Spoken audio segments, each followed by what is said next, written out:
መነሻ አድርገን ያነበብነው የእግዚአብሔር ቃል ፊልጵስዩስ ምዕራፍ 4 ቁጥር 8 ላይ ያለውን ነው። በጌታችን ስም አነባለሁ። በአዲሱ መደበኛ ትርጉም አነባለሁ። እንደዚህ ይላል።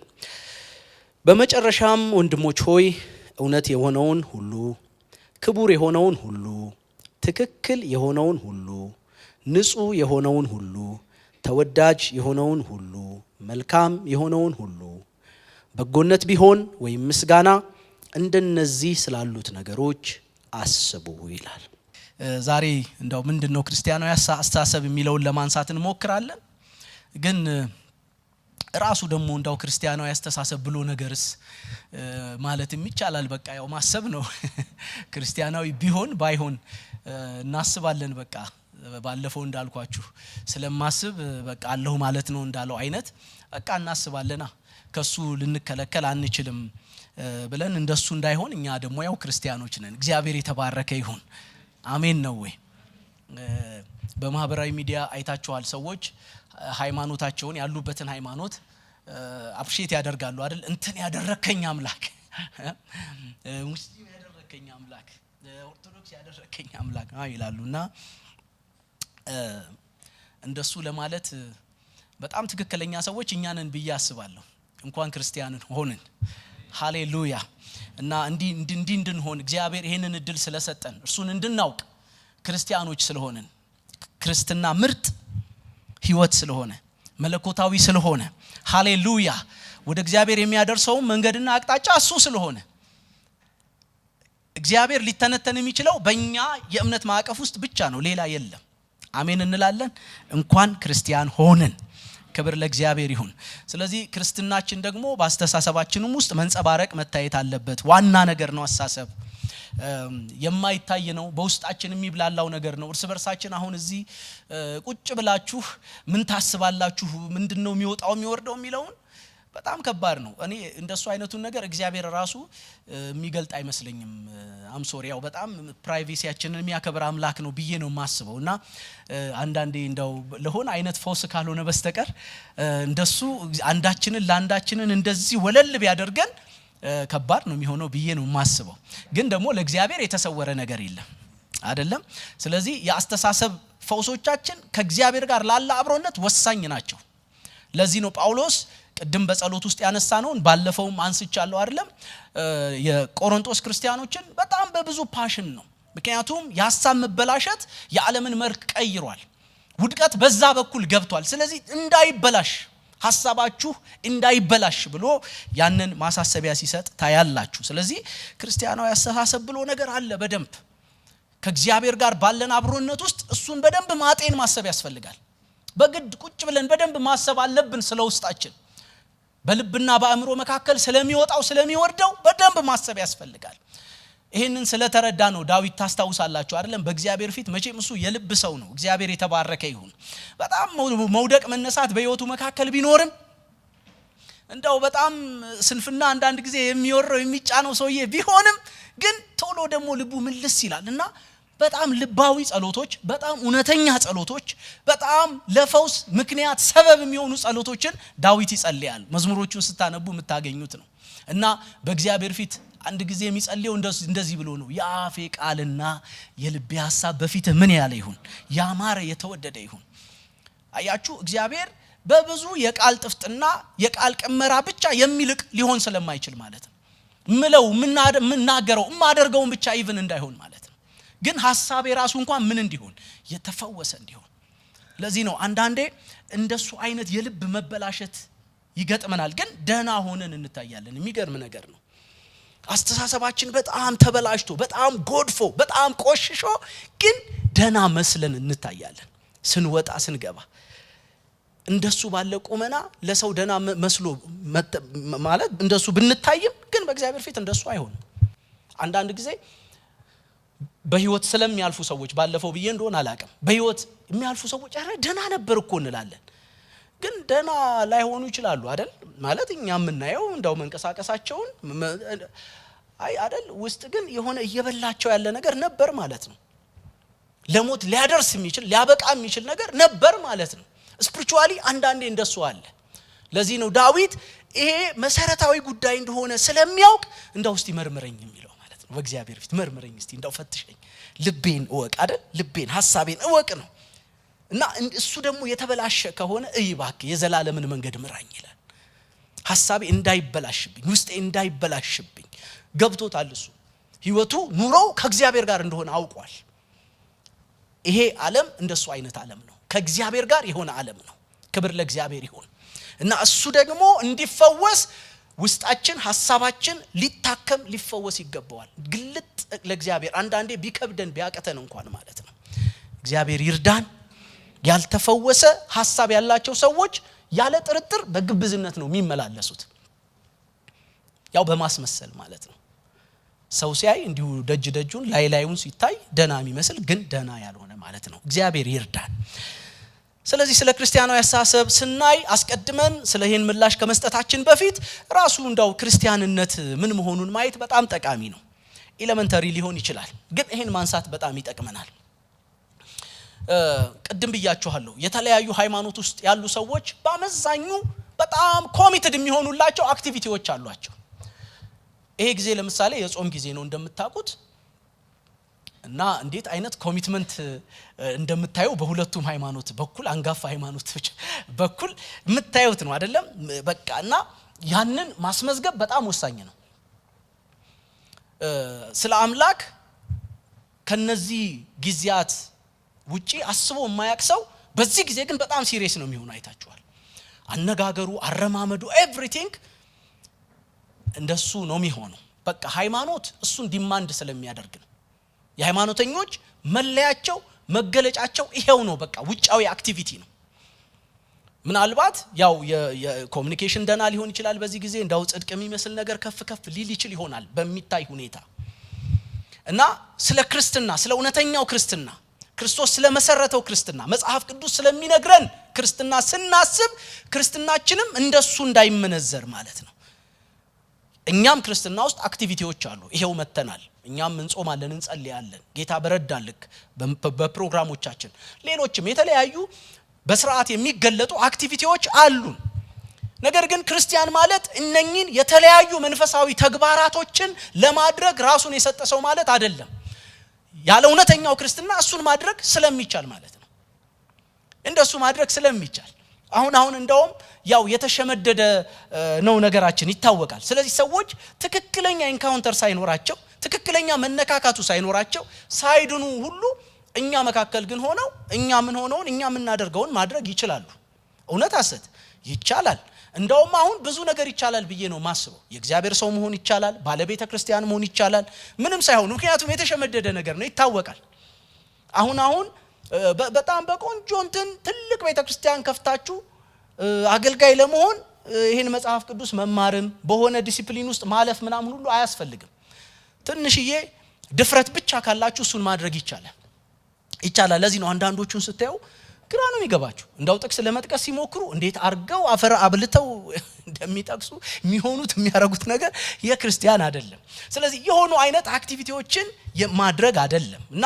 እንዲሁ ለምሳሌ ቤተክርስቲያን አብዝቶ መሄድ በጣም አሪፍ ነው እንዳውም ብዙ መዝረክረኮች አሉ እንደምታውቁት መርጠን ነው ፕሮግራሞች ምናምን እንደሱ ነው የምናደርገው ግን እንዳው አብዝተን እሱን ብናደርግም የእውነተኛ ክርስቲያንነት መገለጫ ላይሆን ይችላል መንፈሳዊ ስርዓቶችን መፈጸም ምናልባት አስራቶቻችንን ምናምን ማውጣት ሌሎችንም እንዳው ልዩ ነገሮችን ማድረግ ማከናወን አይደለም ክርስቲያን የሚያሰኘን እነኚህ ግን በጣም ቤዚክ ናቸው በትጋትም መደረግ አለባቸው አሜን እንላለን አይደል ግን ክርስቲያንነት ደግሞ ደርዙ በጣም ከዚህ ከፍ ይላል ዲፕ ነው ጥልቅ ነው እግዚአብሔር የተባረከ ይሁን እሱን በደንብ ማጤን በደንብ ማሰብ ያስፈልጋል ማለት ነው ስለዚህ የተወሰኑ ነገሮችን የምታውቋቸው ልናገር አንዱ ክርስቲያን ማለት በክርስቶስ መንገድ ለመሄድ ራሱን የሰጠ ማለት ነው በኔ ብይን ክርስቲያን ክርስቶሳዊ በሆነ መንገድ ወይም በክርስቶስ መንገድ ለመሄድ ራስን መስጠት ነው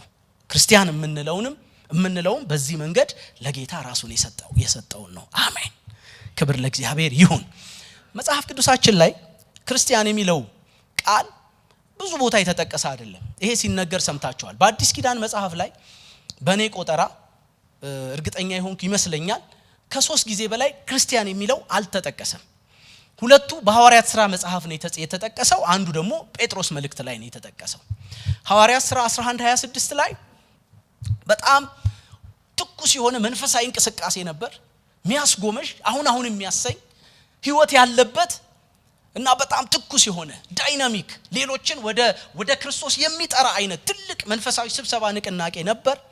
እና በዛ ስብሰባቸውን የተመለከቱ ሰዎች እነኚህ ጌታን የሚከተሉትን ሰዎች ክርስቲያን አሏቸው ይላል። በአንጾኪያ ነው ክርስቲያኖች ይሄንን ስም ያገኙበት የመጀመሪያው ስፍራ ነው።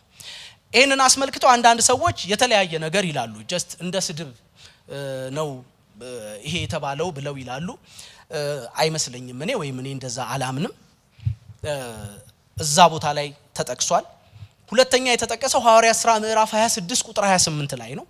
እዛ ቦታ ላይ ደግሞ ጳውሎስ አግሪጳ ፊት ቆሞ ስለ ክርስቶስ ሲናገር በጣም በሙላት ሆኖ በጣም በድፍረት ሆኖ ለፍርድ ነው ወደዛ እየሄደ ያለው።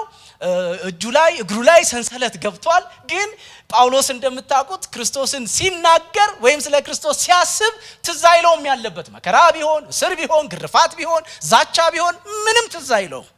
ክብር ለጌታ ለኢየሱስ ይሁን። እና በቃ ልክ አንድ ስለሆነ በቃ ኢነርጃይዝ ስለሚያደርጋችሁ ስለሚያነቃቃችሁ ስለሆነ አውርታችሁ ስለማጠግቡለት ነገር ስታወሩ እንደምትሆኑት አይነት እንደሱ መሆን ያለበት በእርግጥ ክርስቶስ ነው እውነትም። እና በጣም በመነቃቃት ስለ ክርስቶስ ያወራዋል። እና ደጋግሞ በንግግሩ መካከል ንጉሥ ሆይ እንደምታውቀው ይለዋል። እንደምታውቀው ይለዋል። እንዴ ክርስቲያን ልታረገኝ ነው እንዴ አለ ሰውየው። በጥቂቱ ክርስቲያን እንዴ ተገኝቶ ነው አለ ጳውሎስ። እግዚአብሔር የተባረከ ይሁን። ከዚህ ስራቴ በስተቀር ሰው ሁሉ እንደኔ እንዲሆን። ስለዚህ ክርስቲያንነት ወይም ክርስትና የሚለው ሐሳብ ከሁነኛ አኗኗር ጋር ከተለወጠ ማንነት ጋር ተያይዞ ነው በእነኚህ በተጠቀሰባቸው ቦታዎች ሁሉ ላይ የተጠቀሰው። ተግባርን እውነተኛ ህይወትን ክርስቶስን መስሎ መኖርን በሚያንጸባርቅ መልኩ ነው የተወሳው መጽሐፍ ቅዱሳችን ላይ። ጴጥሮስ መልእክትም ላይ አንደኛ ጴጥሮስ ምዕራፍ 4 ቁጥር 16 ላይ ጴጥሮስ እንደሱ ነው የሚለው፣ ከእናንተ መካከል ማንም ሰው እንደ ሌባ፣ አመንዝራ፣ ወንጀለኛ፣ ነፍሰ ገዳይ መከራን እንዳይቀበል። አንደኛ ጴጥሮስ 4:16 እንደማን መከራን ይቀበል ይላል? ክርስቲያን እንደሚሆን። ክርስቲያን እንዴት ነው መከራ የሚቀበለው? በመልካም አኗኗር፣ ልኩን በመኖር፣ እውነተኛውን በመኖር፣ ተገቢውን በመኖር። ክብር ለጌታ ለኢየሱስ ይሁን። እግዚአብሔር ይርዳን። ስለዚህ አያችሁ የሆነ ውጫዊ የሆኑ ሃይማኖታዊ ልምምዶችን ከመፈጸም ከማከናወን ያለፈን በአንጾኪያ ስለ ክርስቶስ ይታወቃል። እና እነኚህ ሰዎች ደግሞ አወጣጣቸው፣ አገባባቸው፣ አኗኗራቸው በእነሱ ውስጥ የሚንጸባረቀው ባህሪ በሙሉ ማንን የሚመስል ነው? ክርስቶስን የሚመስል ነው። ስለዚህ ክርስቲያን አሏቸው ማለት ነው። ስለዚህ ቃሉ ጥቅም ላይ በዋለባቸው ቦታዎች ሁሉ አኗኗርን፣ ምልልስን ገላጭ ሆኖ ጥቅም ላይ ውሏል ማለት ነው። ደቀ መዛሙርቱ እንዳልኳችሁ ክርስቲያኖች የተባሉበት አብይ ምክንያት ኑሯቸው፣ ህይወታቸው፣ ንግግራቸው ሳይቀር ማንን ስለሚመስል ነው? ክርስቶስን ስለሚመስል ነው። አያስጎመዥም? በጣም ያስጎመዣል። ክርስቶስን ክርስቲያን ነኝ የሚል ሰው ሁሉ ከንግግሩ ባሻገር መታወቂያው ላይ ከሰፈረው ሃይማኖታዊ ማንነቱን ከሚገልጠው ከዛ መግለጫ ባለፈ ሲታይ የሆነ የክርስቶስ ውበት ፍንትው ብሎ መታየት አለበት። ክርስቶሳዊ መልክ ጎልቶ ደምቆ መታየት አለበት። እና ማለት ሳያስፈልግ ነህ እንዴ መባል አለበት ማለት ነው። ክርስቲያን ነህ እንዴ መባል አለበት። የሆነ ኢየሱስን የሚመስል መባል አለበት። እርግጠኛ አይደለሁም ህንድ ላይ ነው አንድ ሚሽነሪ ሄዶ መስዋዕት ሆኖ ነበር አሉና ይሄ ሰውዬ ለሚሽን ሄዶ አኗኗሩ በተግባር ከሚናገረው በላይ ክርስቶስን በመካከላቸው በአግባቡ በትክክል ወክሎት ነበር። ብዙ እንትን አላለም። በጊዜ ሂደት ነው፣ በዛ መካከል ነው አይ ቲንክ የተሰዋው ሰውየው። ከዛ ሌላ ጊዜ ሚሽነሪዎች ወደዛ ቦታ ሄዳሉ እና እነሱ ደግሞ ስለ ኢየሱስ አብዝተው ይናገራሉ። ኢየሱስ ምን አይነት ጌታ፣ ምን አይነት ህይወት፣ ምን አይነት አኗኗር እንደነበረው ማለት ነው። እና እነኚህ ጎሳዎች ነበር እናውቀዋለን አሉ። ይሄን ሰውዬ ነበር ከሆነ አመት በፊት መካከላችን ነበረ። መባረክ አይደለም አይደል? እኛ በኑሯችን፣ በአኗኗራችን፣ በህይወታችን፣ በንግግራችን እሱ ደምቆ ነው የሚታየው ወይስ ደግሞ ሌላ ነገር ነው የሚታየው? መድኃኒዓለም ይፈውሰን አይደለም? እሱም በደንብ ማሰብ አለብን። እሱ አስተሳሰብ ነው ህይወታችንን ፍውስ አድርጎ ኤቭሪ ዳይሬክሽን ስንታይ የምንጣራ የምንስብ አይደል? የህይወት ሽታ ሆነን እንድንገለጥ የሚያደርገን ማለት ነው። ጥሪያችን ለኑሮ ነው። ለዚህ ህይወት ነው የተጠራ ነው። አዳራሽ ለማሞቅ አይደለም። ክርስትናን ኢንተርቴን ለማድረግ አይደለም። ኢየሱስን ክርስቶስን በምንኖርበት ዘመን ሁሉ በትክክል ሪፕሬዘንት ለማድረግ ነው፣ ለመወከል ነው። ሃይማኖትማ ቀደም አልኳችሁ የትም አለ። በጣም በከፍተኛ ኮሚትመንት የሚከወን አይደል? አሁን የምታዩት እንደሱ አይደል? በቃ እንደሱ ነው። በጣም ሰዎች ህይወታቸውን ሁሉ ያለ ስስት ለመስጠት የተዘጋጁለት ሃይማኖት አላቸው። ምንም ጥያቄ ያለው እሱ አይደለም። ክርስቶስን የመግለጥ ነው፣ የመምሰል ነው፣ ክርስቶስን የመኖር ነው። ክብር ለእግዚአብሔር ይሁን። ለዚህ ነው ጳውሎስ በኤፌሶን መልእክት ላይ በጣም ያንን የረከሰ ህይወት ሁኔታ ይገልጥና እናንተ ግን ክርስቶስን እንደዚህ አልተማራችሁም ይላል። ክርስቶስ እንደዚህ አይደለም የሚወከለው። ክብር ለእግዚአብሔር ይሁን። ስለዚህ አንድ ሰው ክርስቲያን ሆነ ስንል ክርስቶስን ለመከተል ለመምሰል ቆረጠ ማለታችን ነው። የሱን ፉትፕሪንት ለመከተል ሌላ ወሬ አይደለም። እና አሁን በጣም በርካታ ሃይማኖታዊ ብሽሽቅ አለ ታውቃላችሁ። በእየንቱኑ በቃ የኛ ነው የሚበልጠው ምናምን እና ምን የሚመስለኝ ከህይወት ስለጎደልን ነው። እኩል ነን ማለት ነው። እነዛም ሃይማኖት አላቸው። ስለዚህ ሃይማኖትን እኩል ሚዛን ላይ አውጥተህ ማፎካከር አይነት ነው፣ ማቧቀስ አይነት ነው። ሚኒንግለስ በዛ መንገድ ሰዎች ሲሸነፉ ማታዩ ምንም እና ሙግት ብቻ ነው። እነሱ የሚሉትን እኛ ምን እንላለን? ከተሳደቡ እንሳደባለን። በሆነ አይነት ኃይለ ቃል ከሆነ እንትን የሚሉት እሱኛ ምንትን እንለዋለን። ይዋጣልን ካሉ ይዋጣልን እንላለን። ምንም እንትን የለው እና ለምንድን ነው ካላችሁ የምናሳየው ኢየሱስ አልኖረንም እና ገና ያስተሳሰብ ለውጥ ጋር አልመጣንም። ግን አንድ ሰው ክርስቲያን ሆነ ስንል እውነታው ይሄ ነው። እግዚአብሔር ይርዳን እንጂ ለሆነ አይነት ሃይማኖታዊ ልምምድ ሰለባ ሆነ ማለታችን አይደለም። ለዚህ ነው የኢየሱስ ነኝ የሚሉትን ሰዎች ነው ክርስቲያን የምንላቸው። ኢየሱስን የሚኖሩትን ሰዎች ነው ክርስቲያን የምንላቸው። ኑሮን ህይወትን ይገልጣል። ስለዚህ አንድ ሰው በጸጋው አሰራር በእርሱ አምኖ ካለፈው ኃጢያቱ ድኖ ክርስቲያን ሲሆን በህይወቱ መካከል ያለ ልክ እግዚአብሔርን ለመታዘዝ ራሱን ይሰጣል እና በፍቅር ይኖራል። አውቶማቲክ ነው። በቃ በህይወቱ መካከል ነኝ ነገሮች። ክርስቲያን ሲሆን ምንም ይሁን ጥጉ እግዚአብሔርን ይታዘዛል። ጥገለሽ መታዘዝ በህይወቱ መካከል አለ። እንኳን ክርስቶስ መስዋዕት ሆኖለት በጸጋ የተጠራ ይቅርና በብሉይ ኪዳን በቀደመው ኪዳን ውስጥ እንኳን ሰዎች እንዲህ አይነት ኮሚትመንት ነበራቸው አይደለም? ለእግዚአብሔር በመታዘዝ ረገድ የሚያስደነግጡ መታዘዞች እኮ አይተናል መጽሐፍ ቅዱስ ውስጥ። የሚያስደነግጡ ሰው በዚህ ልክ እንዴት ለእግዚአብሔር ይታዘዛል? ክርስቲያን ስንሆን እንትኑ በጣም ይጨምራል። እግዚአብሔር ይርዳን። በፍቅር መኖር ደግሞ በጣም ስለዚህ ክርስቲያኖች እግዚአብሔርን አውቃለሁ ስለሚሉ ሰዎች ዮሐንስ ሲጽፍ በማስጠንቀቂያ ጭምር ምንድነው የሚለው? አውቄዋለሁ የሚል ይላል። አንደኛ ዮሐንስ ምዕራፍ 2:4-6 ላይ አውቄዋለሁ የሚል ትእዛዛቱንም የማይጠብቅ ውሸተኛ ነው።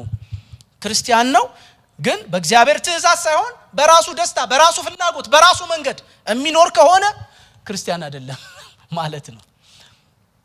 ውሸቱን ነው። ክርስቲያን ነኝ የሚል ነው እንጂ ክርስቲያን አይደለም። እውነትም በእርሱ ውስጥ የለም። ቃሉን ግን የሚጠብቅ ሁሉ በእርሱ የእግዚአብሔር ፍቅር በእውነት ተፈጽሟል። በእርሱ እንዳለን በዚህ እናውቃለን ይላል። ክርስቲያን መሆናችንን የሚገልጠው የሚያሳየው አኗኗራችን ነው ማለት ነው። እንዳልኳችሁ መታወቂያችን ላይ ያለው የሃይማኖት መግለጫ አይደለም። ወይም እኛ እንትን ነኝ እኮ ማለታችን አይደለም። በእርሱ እንዳለን የምናውቀው በዚህ ነው። በምን? እርሱም በመታዘዛችንና በፍቅር በመኖራችን። በእርሱ ኖራለሁ የሚል እርሱ እንደተመላለሰ ራሱ ደግሞ ሊመላለስ ይገባዋል ይላል። ኮምፕሮማይዝ የሚደረግ አይደለም። በክርስቶስ ነኝ ካልኩኝ እርሱ እንደተመላለሰ ደግሞ እምመላለስ ነኝ። እግዚአብሔር ይርዳን። ስለዚህ አንዱ ጉዳይ ክርስቲያን በክርስቶስ መንገድ ለመሄድ ራሱን የሰጠ ማለት ነው። ስለዚህ ክርስቲያን ነኝ ስል እንደዚህ ማለቴ ነው። ከዚህ እንትን ዓመተ ምህረት ጀምሮ ጌታን ተቀብዬ በአዲስ አበባ አማኑኤል ምናምን አባልነት ተመዝግቤ እኖራለሁ ማለቴ ብቻ አይደለም።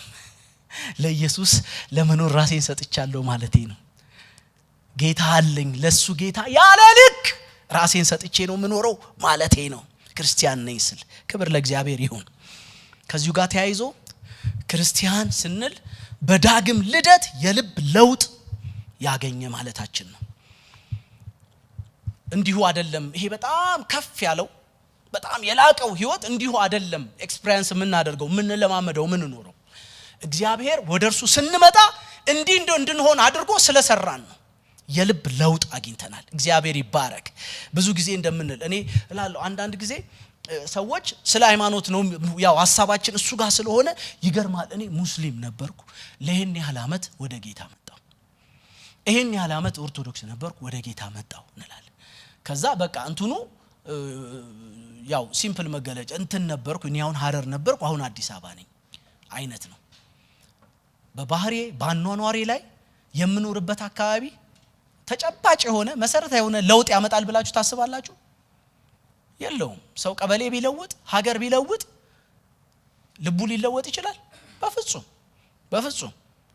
የሃይማኖት ለውጥም እንደሱ ነው። እንዳልኳችሁ አሁን ሃይማኖት ብሽሽቅ ስለሆነ ከዚህ ወደዛ ቱር የሚሉ ሰዎች ታያላችሁ በየማህበራዊ ሚዲያውና ምናምን። ለውጥ ያላገኛቸው ሰዎች ናቸው። እና ያው እንዳልኳችሁ ነው መበሻሸቂያ ነው። እንትና እኛም ደስ ይለናል እንትና እኮ መጣ ቪቫ ምናምን እንላለን። እንደሱ አይነት ጨዋታ አይደለም ይሄ። ክርስቶስ የተከፈለለት እንቁ የሆነ ህይወት ነው። ውድ የሆነ ክቡር የሆነ ህይወት ነው። ክብር ለእግዚአብሔር ይሁን። ስለዚህ የልብ ለውጥ ያገኘ ልቡ የተለወጠ ማለታችን ነው። በዚህም ደግሞ በታደሰ አእምሮ የሚኖር አስተሳሰቡ ፍውስ ያለ በጎን ብቻ ለማሰብ የሚተጋ ማለታችን ነው ክርስቲያን ስንል።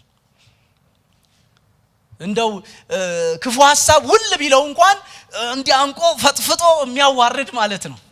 ለክፉ ሐሳብ ራሱን የማያማጥን ማለት ነው ክርስቲያን ማለት። አሜን እንላለን ለዚህ አሜን።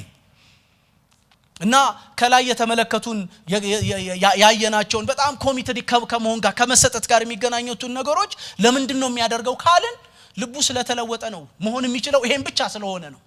ክብር ለእግዚአብሔር ይሁን። ለምን እግዚአብሔርን ይታዘዛል ካልን ልቡ ስለተለወጠ ነው አይደለም? በቃ የተጠራው ለዚህ ስለሆነ ነው። እግዚአብሔር ለዚህ ብቻ እንድንሆን አድርጎ ልባችንን በሆነ መንገድ ፊክስ ስላደረገው ያሳሰብ ቅኝታችንን ልክ እንዲያድርጎ ፍውስ ስላደረገው እና እኛውን እንዲህ አይነቱ ነገር ብርቅ ነው የሚሆንብን። ቅኖችን ስናይ በእግዚአብሔር ቤት መካከል ብርቅ አይሆንብንም። ያው ቅንቅንነት የተለመደ ስለሆነ ማለት ነው። በእኛም መካከል ቢሆን ሩቅ ነው አያችሁ። እና በጣም ብርቅ ነው የሚሆንብን። ምን እንደነቅባቸው ሰዎች አሉ። ጥሪው ግን እና ደግሞ በጥሪው ውስጥ ያለው አቅርቦት ግን ለክርስቲያኖች ለሁላችን የሆነ ነው። እውነት ሐሰት እግዚአብሔር በመጥራቱ በጸጋ ስጦታውም ስለማይጸጸት መጽሐፍ ቅዱስ ሲናገር እኛ ሁላችን ነው የሚለው ከሙላቱ ተቀበልን። ስንታችን? ሁላችን። እናስ በጸጋ ላይ ጸጋ ተሰጥቶናል ይላል። እንደሱ ማለት ነው። በቃ አስተሳሰቡ ፍውስ ያለ በጎን ለማሰብ ብቻ የተሰጠ ክርስቲያን እንደሱ ነው። ሃሌሉያ። እና ደስ አይላችሁም? ለውጣችን ከአስተሳሰብ የሚጀምር ትላንት እንደምናስበው የማናስብ አንዳንድ ሰው እኮ በቃ እዚህ ውስጥ ይሄ የተቃኘው እንትን ስለሆነ በቃ ሁሉ ጊዜ የሚያስበው ኔጌቲቭን ነው። ክርስቲያን ነው እኮ ግን ሁሉ ጊዜ እና ቀናውን ነገር ቀና ሆኖ አየው። ቀናው ነገር ተጣሞ ነው የሚታየው። እና አንድ ወንድም እንዳለው ማለት ነው ቦምቦሊኖ ራሱ ቦምቦሊኖ እኔ ብዙ ትንሽ ቦምቦሊኖ ገጥሞኝ አያውቅም። ሰርግ ላይ ምናምን ካልሆነ ትልቅ እኮ ነው ቦምቦሊኖ። ለአንድ ሰው ራሱ ነው የሚበዛ ነው የሚመስለኝና ቦምቦሊኖ የተሰጠው ሰው ምን ያክላል ነው ማለት ያለበት። ግን ቀዳዳው ምንድነው ነው የሚለው አለ። ያሳሰብ ቅኝት ሲፈላሽ ይሄ ቀዳዳ ምንድነው? ከቀዳዳው ነው የሚጀምረው ማለት ነው። ቅንቅንነት ያልኳችሁ እሱ ነው። ከባድ ነው። ግን የክርስትና ለውጥ ካስተሳሰብ የሚጀምር ነው። እግዚአብሔር ፍውስ የሚያደርገው እሱን ነው። እሱ ደግሞ ረፍት ነው። ክብር ለእግዚአብሔር ይሁን። ረፍት አይደለም? ምክንያቱም ለእግዚአብሔር እኮ ባለፈው ሳምንት እንደመድም ያልነው ጠላትነታችን በሐሳብ ነበር እኮ አይደለም? በሐሳብ ጠላቶች ነበርን። እግዚአብሔርን የማንፈልግ ግን ሃይማኖት ነበርን። ግን የሆነ እንትን ግን ጠላቶች ነበርን በሐሳባችን። ውስጣችን ደግሞ የሚፈልገው ሌላ ነው። ውስጣችን ደግሞ የሚያደገድገው የተሰጥቶ ያለው ለሌላ ነገር ነው። አንቲ ጋድ ለሆነ እግዚአብሔርን ለሚቃወም ለሚጻረር ነገር ነው ተሰጥቶ ያለው። እግዚአብሔር ይርዳን። ሐሳባችንን እግዚአብሔር ይፈውስ። ስለዚህ ልቡ የተለወጠ አስተሳሰቡ የተፈወሰ ማለት ነው ክርስቲያን ማለት። ስለዚህ ክርስቲያን ነኝ ስላሁንም የሆነ ቤተ እምነት ሜምበር ነኝ የሆነ አጥቢያ ሜምበር ነኝ ብቻ አይደለም ብሎ እሱ እንዳለ ሆኖ እሱ እንደተጠበቀ ሆኖ በዋነኝነት ክርስቲያን ነኝ ስል የተለወጠ ልቤ የተለወጠልኝ ነኝ ማለቴ ነው። ክብር ለእግዚአብሔር ይሁን። እግዚአብሔር ኮሙኒኬት ያደረገው ልባችንን ስለሆነ ሃሌሉያ። የተለወጠ የተቃና የተፈወሰ አስተሳሰብ ያለኝ ማለቴ ነው። ለዚህ ነው ጳውሎስ ከዚህ እንዳይጎሉ የሮሜ ቅዱሳንን ሲያሳስብ በአይምሮአችሁ መታደስ ምን በሉ ነው የሚለው። በቃ አለዛ ዓለማዊ ነን ማለት ነው አይደል? ይሄን ዓለም አትምሰሉ ነው አይደል? አስተሳሰቡ ሳይለወጥ በዛው በትላንቱ ህይወትና ኑሮ የሚመላለስ ሰው ቸርችም ቢሆን ያለው ምናልባት የሚያገለግልም ቢሆን ዓለማዊ ነው። ይሄን ዓለም እየመሰለ ነው ማለት ነው። ስለዚህ ያስተሳሰቤ የተለወጠ ነው፣ የተፈወሰ ነው፣ ልቤ የተለወጠ ነው ማለቴ ነው። እግዚአብሔር ይርዳ። ሶስተኛና ደስ የሚለኝ ክርስቲያን ስንል ዳግም የተወለደና መንፈስ ቅዱስ ያለው ማለታችን ነው። አሜን እንላለን ለዚህ። ወይም መንፈስ ቅዱስ ያደረበት ማለታችን ነው። መንፈስ ቅዱስ ሁሉ ጊዜ የተቆጣጠረው ማለታችን ነው። ለአገልግሎት ሳይሆን ለቸርች ፕሮግራም ሳይሆን በሁሉ ህይወቱ መንፈስ ቅዱስ የተቆጣጠረው። ለዚህ ነው መጽሐፍ ቅዱስ መንፈስ ምን ይበልባችሁ ይላል፣ ይሙላባችሁ። በቃ ሁሉ ጊዜ በመንፈስ የጋልን እንድንሆን ማለት ነው። መንፈሳዊነታችን ወይም መንፈስ ቅዱስ ወይም ከመንፈስ ቅዱስ ጋር ያለን ህብረት በሆነ ፕሮግራም በሆነ ጊዜ ለሆነ አይነት አገልግሎት የሚያስፈልገን ብቻ እንዳንሆን ማለት ነው። ባይዘወይ መንፈሳዊ ያሰኘን መንፈስ ቅዱስ በእኛ ማደሩ ነው። መንፈሳዊ ሰው ማለት ይሄው ማለት ነው። ክርስቲያን ማለት መንፈስ ቅዱስ ያለው ያደረበት ሁሉ ጊዜ መንፈስ ቅዱስ ጋይድ የሚያደርገው። ክብር ለእግዚአብሔር ይሁን። የሚነዝረው ማለት አይደለም። መንፈስ ቅዱስ እንደሱ ብቻ ስለሚመስለን በቃ የሆነ ነገር ነው መጥቶ ፕሮግራም አድምቆልን ምናምን ፈዘዝ ስንል ደንገዝ ስንል መብራት ሲጠፋብን ምናምን እንደው ምናምን አድርጎን እና እንደሱ ጥሩ ነው በጣም እንደሱ መሆን መነቃቃት በጣም አሪፍ ነው። አንዳንዴ ያለ መንፈስ ቅዱስም እንደሱ መሆን ይቻላል እኮ። ደስ የሚል አይነት ስሜት የሆነ ድባብ ፈጥሮ መሆን ይቻላል። እንደሱ ግን አይደለም። የህይወት ስርዓትን የሚቃኝ ነው መንፈስ ቅዱስ። ልከኛ ክርስቲያኖች የሚያደርገን ነው መንፈስ ቅዱስ። የተሰጠን ለርሱ ነው አይደለም? ኢየሱስ በቃ እኔ ልሂድ አለ። እኔ ብሄድ ነው የሚሻላችሁ። እኔ ሲሄድ ሁሉ ጊዜ ከናንተ ጋር የሚኖረው ይመጣል። ሃሌሉያ። የመንፈሳዊ ህይወት አሁን የምንለው የዚህ የላቀው ህይወት አቅም ነው መንፈስ ቅዱስ።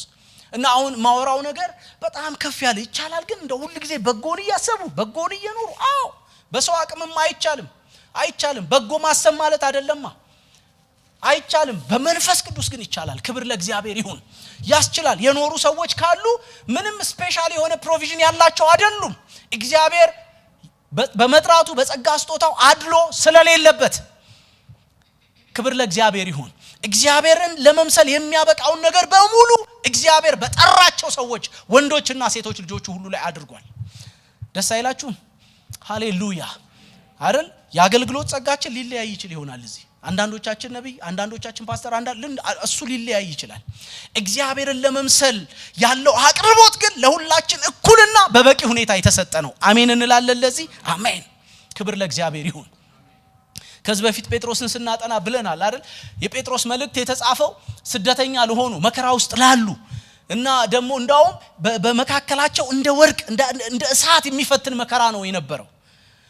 እነኚህ ሰዎች ስለላቀ ህይወት ለምንድን ነው መልእክት የሚጻፍላቸው? አሁን የምንለውን አይነት ልከኛ ከፍ ያለ ክርስቶስን የሚያልቅና የሚያከብር ህይወት ስለመኖር ለምንድን ነው የሚጻፍላቸው? በቃ አይዟችሁ እኮ ነው መባል ያለባችሁ። መከራ ውስጥ ናችሁ፣ ችግር ውስጥ ናችሁ፣ ያልፋል አይነት እኮ ነው አይደል? እንደሱ ነው። በፍጹም እግዚአብሔር ስለሰጣችሁ ይላል ጴጥሮስ አይደለም? የመለኮቱ ኃይል በገዛ ክብሩ የጠራን እግዚአብሔርን ለመምሰልና ለማወቅ ለእውነተኛ ህይወት የሚያስፈልገው ነገር ሁሉ ተሰጥቶናል ይላል። ስለዚህ ከፍ ያለውን ነገር መከራ ውስጥም ብትሆን ችግር ውስጥም ብትሆን መከራ ከዚህና ከዚያ ቢያራግብህም እቶን እየነደደብህም ቢሆን የሚጠበቅብህ ስታንዳርድ ላይፍ ስታንዳርድ በዛ ልክ ነው። ክብር ለእግዚአብሔር ይሁን። አሜን በሉ በደንብ ሃሌሉያ። ለምን ከተባለ አቅርቦቱ ስላለ እግዚአብሔር መንፈሱን ስለሰጠን ጸጋውን ስለሰጠን። ስለዚህ ክርስቲያን ዳግም የተወለደ መንፈስ ቅዱስ ያለው ማለታችን ነው። ክብር ለእግዚአብሔር ይሁን። እንዲህ ከሆነ ካዲያ ክርስቲያናዊ አስተሳሰብስ በቃ ግልጽ ነው። ራሱ እዚህ ጋር ቢቆም ምንም ክርስቲያናዊ አስተሳሰብ ይኸው ነው። ምሁራን ምን ይላሉ? ሰውን ምን ይገልጣዋል? ምን ይገልጣዋል ሰውን የሚለውን ሲያጤኑ ምሁራኑ ምንድነው የሚሉት? ድርጊት እና ንግግራችን ጥቂቱ የኛነታችን ገላጭ ነው ይላሉ። ሰዎች የሚናገሩት ወይ የሚያደርጉት ነገር እነሱነታቸውን በመግለጥ ረገድ ያለው አቅም በጣም ትንሽ ነው። ስለዚህ እኛነታችንን ለመግለጥ የሚችለው ሁነኛ ነገር አስተሳሰባችን ነው። ባጭር አነጋገር ሰው በምን ይለካል ከተባለ በአስተሳሰቡ ነው። ምን መስለው ምን ናስበው ነው። ይሄ በጣም ውስብስብ ነገር እንደሆነ አውቃለሁ። ማምን ያስባል የሚለው ለእግዚአብሔር ካልሆነ በስተቀር ለሰው ስለማይታወቅ ማለት ነው።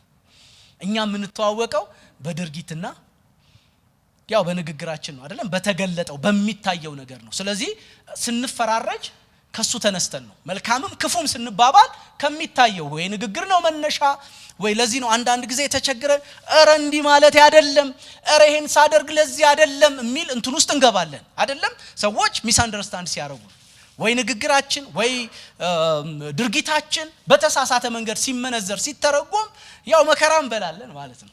ለእግዚአብሔርስ የታወቀ ነው። እግዚአብሔር መልካም ድርጊት በክፉ አስተሳሰብ ተደርጎ ከሆነ እንኳን ሪጀክት ሲያረክታ ያላችሁ መጽሐፍ ቅዱስ ላይ እውነት አይደለም ነው እኮ። በጣም ሽር ብትን እያለ ጌታን እያስተናገደ መልካም እያደረገለት በቤቱ ተቀብሎት ግን ሐሳቡ ውስጥ እንትን ስለምንድን ነው እንደዚህ የምታስበው ይላል የሚያደርገውና ዩሲ ለዚህ ነው አስተሳሰባችን ከእግዚአብሔር ጋር የሚያከርመን ዋና ነገር ነው ራሱ።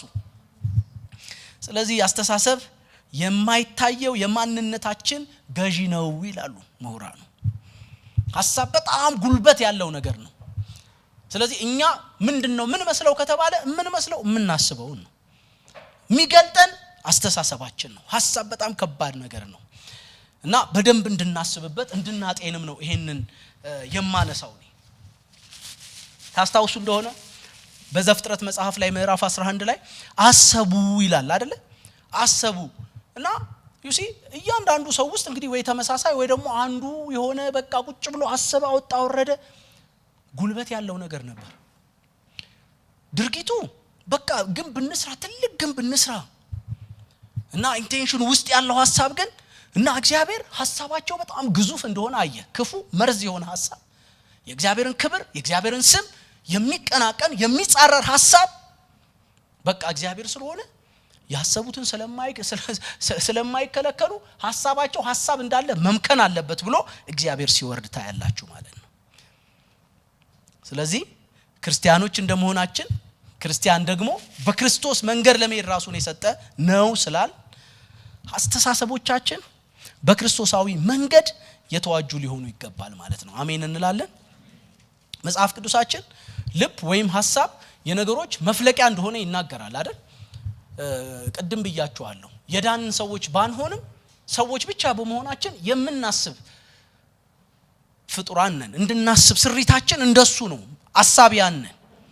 ለዚህ ነው ጌታችን ኢየሱስ ክርስቶስ ማርቆስ ወንጌል ላይ ምዕራፍ 7 ቁጥር 21 ጀምሮ ሲናገር ታስታውሳላችሁ። ከውስጥ ከሰው ልብ ይላል የሚወጣ ክፉ ሐሳብ፣ ዝሙት፣ መስረቅ፣ መግደል፣ ምንዝርነት፣ መጎምጀት፣ ክፋት፣ ተንኮል እነኚህ ከውስጥ ነው የሚወጡት ይላል። ላይደረጉ እኮ ይችላሉ ግን ውስጥ ካሉ በእግዚአብሔር ኮንሲደር የተደረጉ ናቸው ማለት ነው። ጌታችን ኢየሱስ ክርስቶስ ሲናገር አይታችኋል አይደል? ለቀደሙት እንደዚህ እንደተባለ ሰምታችኋል ይላል። ለምሳሌ ምንዝርናን አስመልክቶ ለቀደሙት አታመንዝር እንደተባለ ሰምታችኋል። ስለዚህ ለነዛ ሰዎች ማመንዘር ማለት ፕራክቲካሊ ሴትና ወንድ የሚሆኑትን ነገር ሲሆኑ ማለት ነው ምንዝርና የሚባለው። እኔ ግን እላችኋለሁ አለ ጌታ ኢየሱስ ወደ ሴት አይቶ ያሰበ ሰውዬ የተመኘ ሰውዬ ምን ብሏል አለ? አመንዝሯል።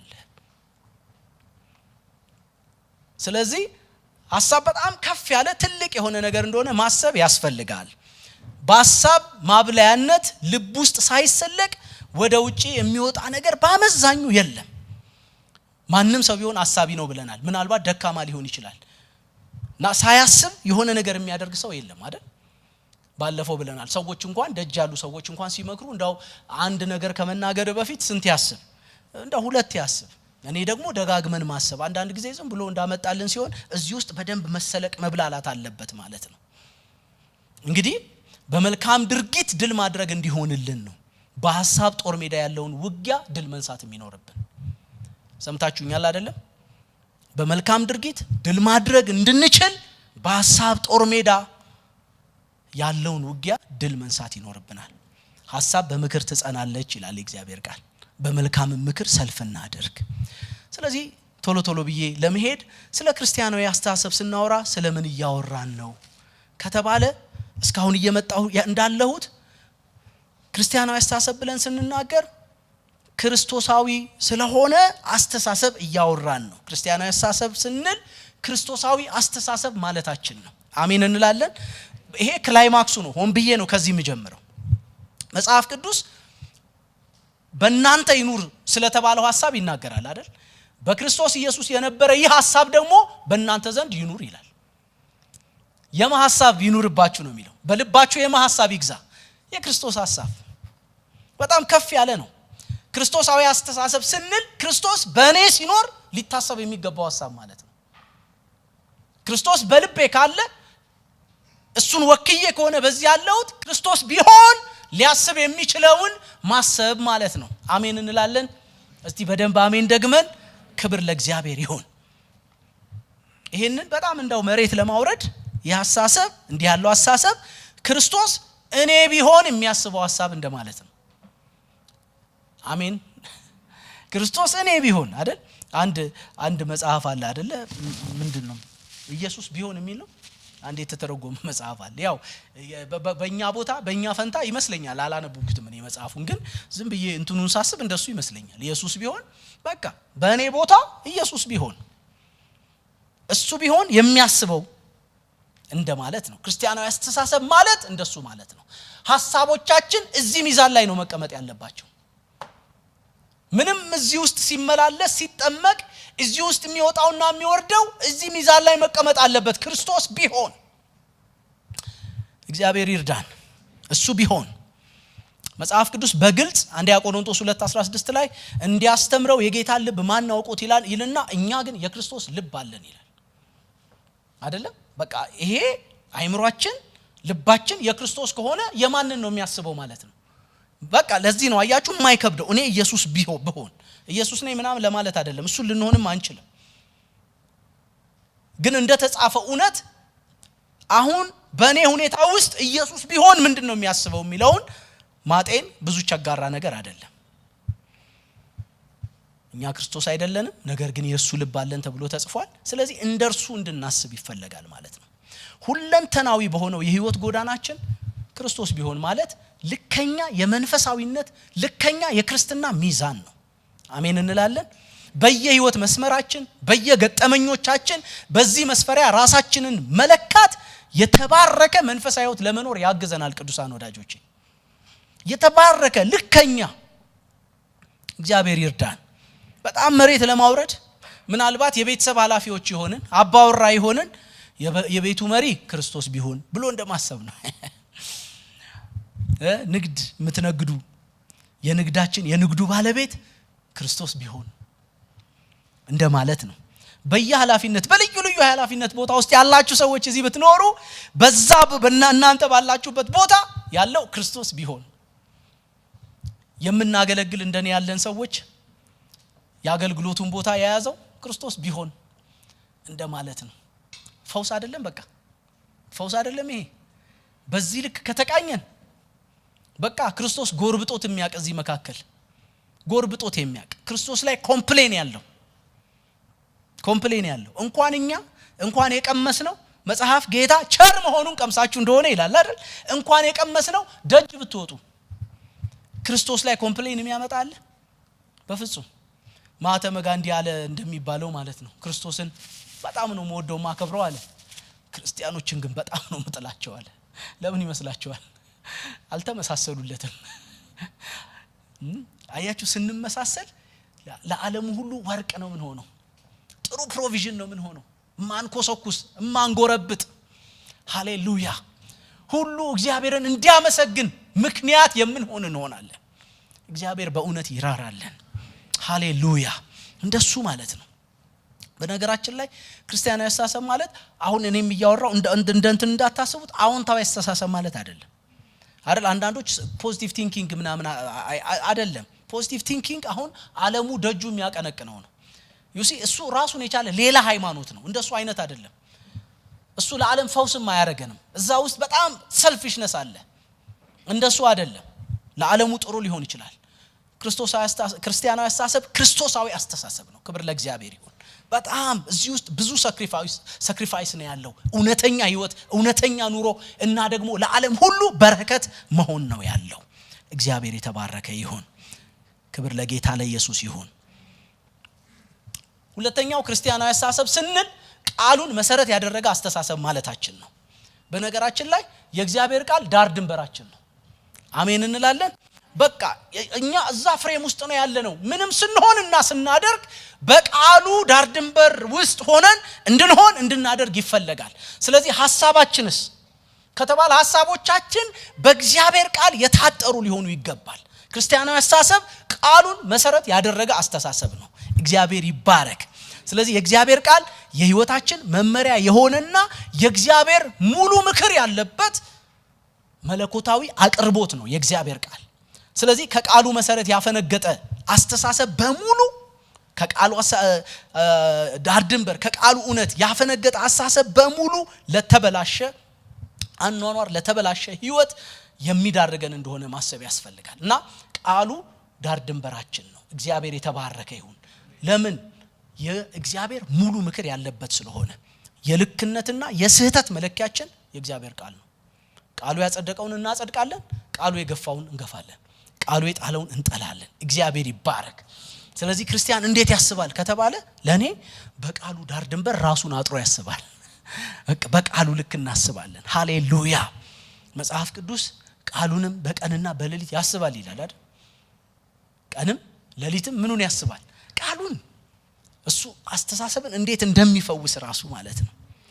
በቃሉ ደርዝ የተሞላ ህይወት ሲኖረን ለተቀደሰ አስተሳሰብ ህይወታችንን ለማማጠን እድል እናገኛለን። ያም ብቻ አይደለም። አንዳንድ ጊዜ ከህይወታችን መካከል አንገዋለን አቮይድ ማድረግ አቦርት ማድረግ ያለብን ሐሳብ ራሱ እናቃለን። እንደ እግዚአብሔር ቃል ግን አይደለም። ልክ ዳዊት አንድ ቦታ ላይ አይ ዶንት ኖ ለምን ከኃጢአተኞች ጋር እንደተገኘ አላቅም፣ ግን እሱ ስታንዳርዱ ሁሉ ጊዜ ቃሉ ነው እና ኃጢአተኞች ጨዋታ ነገሩኝ አለ እና ሲያየው ግን ያው እንዳልኳችሁ በቃሉ ዳር ድንበር ውስጥ ነው ራሱን የሚያውና አቤቱ እንደ ህግ ግን አይደለም አለ። አቤቱ እንደ ቃልህ ግን አይደለም አለ። ክብር ለእግዚአብሔር ይሁን። ለዛሬ መጨረሻ ሐሳብ ክርስቲያናዊ ሐሳብ ማለት መንፈስ ቅዱስ በእኛ የሚመኘው ቅዱስ ሐሳብ ሁሉ ማለት ነው። መጽሐፍ ቅዱስ ያዕቆብ 4:5 ላይ በእኛ ዘንድ ያሳደረው መንፈስ ይላል። በውስጣችን ቅድም ያልነው የተሰጠን ያደረብን ክርስቲያን ያሰኘን ያደረብን ቅዱሱ መንፈስ በቅናት ይመኛል ያለው በከንቱ እንደተነገረ ይመስላችኋል ይላል። ስለዚህ መንፈስ ቅዱስ በእኛ ውስጥ የሚመኘው ማለት ነው። መንፈስ ቅዱስ በእኛ ውስጥ የሚያስበው ማለት ነው። እግዚአብሔር የተባረከ ይሁን። ስለዚህ ምኞታችን በመንፈስ ቅዱስ ተጽዕኖ ስር እስካልወደቀ ድረስ አጥፊነታችን የከፋ ነው የሚሆነው። ያዕቆብ እሱን ነው አይደለ? ምኞት ትጸንስና ምንን ትወልዳለች ይላል። መንፈስ ቅዱስ ኮንትሮል ካረገው ግን ያ ምኞት በጎ ብቻ ይሆናል። በጎ ሐሳብ የእግዚአብሔር ክብር ያለበት ክርስቲያናዊ የሆነ ሐሳብ ይሆናል ማለት ነው። ስለዚህ የእግዚአብሔር ቅዱስ ማደሪያ ያደረገን ዋና ጉዳይ ቅዱሱ መንፈስ በእኛ ማደሩ ነው። በእኛ ያደረው እርሱ ደግሞ እንዲያው ለማደር ያደረ ሳይሆን መንፈሳዊ ሕይወታችንን ሊመራ ነው፣ ሊያግዝ ነው፣ ሊቃኝ ነው። ስለዚህ አስተሳሰባችንንም በዚህ መንገድ የሚቃኝ ነው። ክብር ለእግዚአብሔር ይሁን። እግዚአብሔር ይርዳን።